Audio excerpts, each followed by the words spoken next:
साबायखर बावदों उदालगुरि माइनाव आफादनि आफादगिरि नेहाथारि आरो रायजो राजा बिथांमोनखौ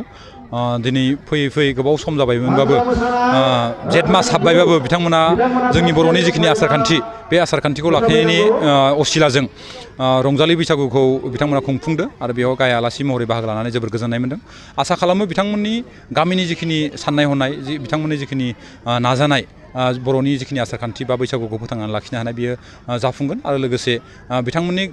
ओनसोलनि जिखिनि जौगानायनि जिखिनि मावफारिफोर बे मावफारिफोरखौबो बिथांमोननि गामियाव जों गोबां मावनो हादों आरो इयुन समावबो बिथांमोननि जिखिनि दाबिफोर बे दाबिफोरखौ मावलांनो थाखाय जों नारा नाजागोन होननानै आं सानो। जों गोबां जायगायाव नुनो मोनो बैसागु सोनाबारि दामजुफोरजों रंजानायखौ नुनो मोनो। बे बेलायाव नोंथांमोननि समाजाव बेफोरखौ सुस्रांनो थाखाय नोंथाङा माबाफोर सरासनस्रा सलुसन थारैनो बियो जोंनि बा आंनि समस्थिनिल' नङा गासै बर' हारिनि मोनसे दुखुनांथाव मोनसे बाथ्रा इयो। सिगांनि समाव सिगांनि थानाय सरकारा बर'नि माखासे मानि दामग्रा देग्रा बा जानाय लोंनाय बा आइजें आइलाफोरखौ जेबो खालामनो हायाखैमोनबाबो नाथाय दिनै प्रमद बर' मानगोनां प्रमद बर' बिथाङा दैदेननाय सरकारा UPPL सरकारा मोन 13 बर'नि दामग्रा आगजुजों लोगोसे जोंनि जानाय लोंनाय जोंनि गाननाय जोमनाय बेफोरखौ मोनसे GI टेग खालामनानै लानो हाबाय आरो बेनिफ्राय जोंनि जिखिनि जानाय लोंनाय बा दामग्रा आगजुफोर बे आगजुफोरा निस्सय गोमानाय नंला होननानै आं सानो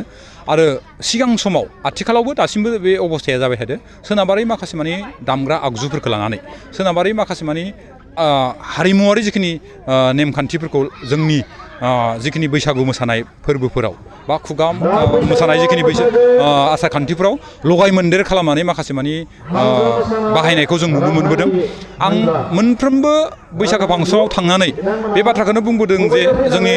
GI टेग जानाय जोंनि दामग्रा आगजुफोरखौ सिगाङावबो जों बाहायबोखायोमोन आरो दाबो बे बाहायनायखौ जों बांसिन बाहायनायखौ रासिन खालामनांगौ आरो जोंनि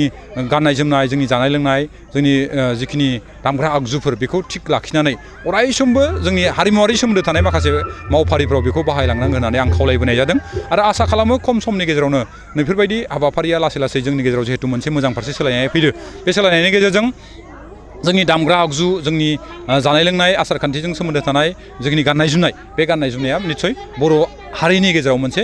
गेरेमसा महर लागोन होननानै आं सानो आरो बेजों लोगोसे दिनै जों सरकाराव थानाय बेफोर खामानिखौ मावनायजों लोगोसे जोंनि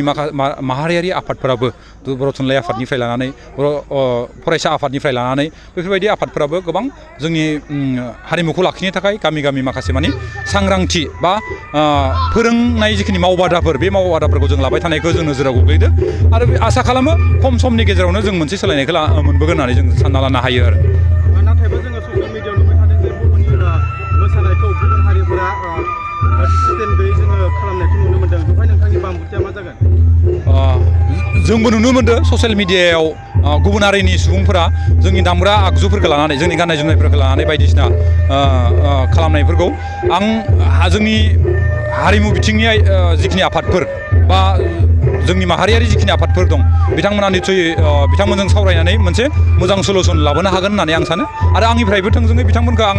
खावलायनो लुबैदों जाहाथे जोंनि हारिमुजों सोमोन्दो थानाय जोंनि थैजों सोमोन्दो थानाय जोंनि आसार खान्थिजों सोमोन्दो थानाय बेफोरबायदि दामग्रा आगजुफोरखौ जाहाथे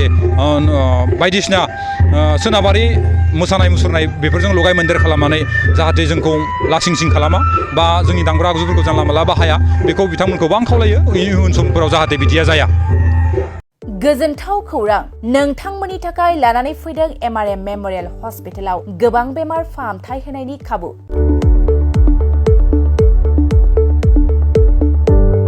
बेमारि सुबुंफोरनि थाखाय गोजोनथाव खौरां MRM मेम'रियेल हस्पिटालाव मोजां रोंगौथि गोनां डक्टरफोरजों बेमारि सुबुंफ्रा मोजां फाहामथाय लानो हानाय सुबिदाखौ लानानै फैबाय MRM मेम'रियेल हस्पिटाला।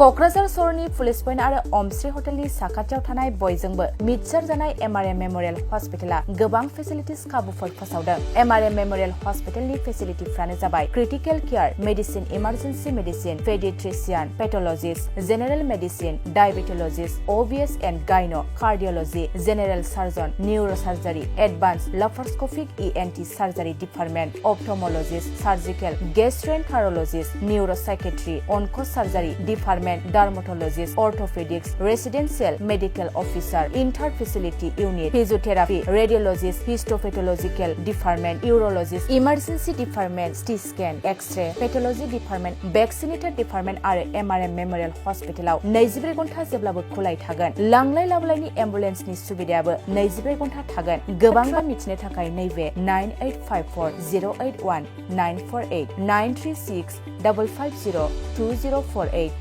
जानबुं नाम्बाराव फन खालामनानै नोंथाङा मिथिनानै लानो हागोन।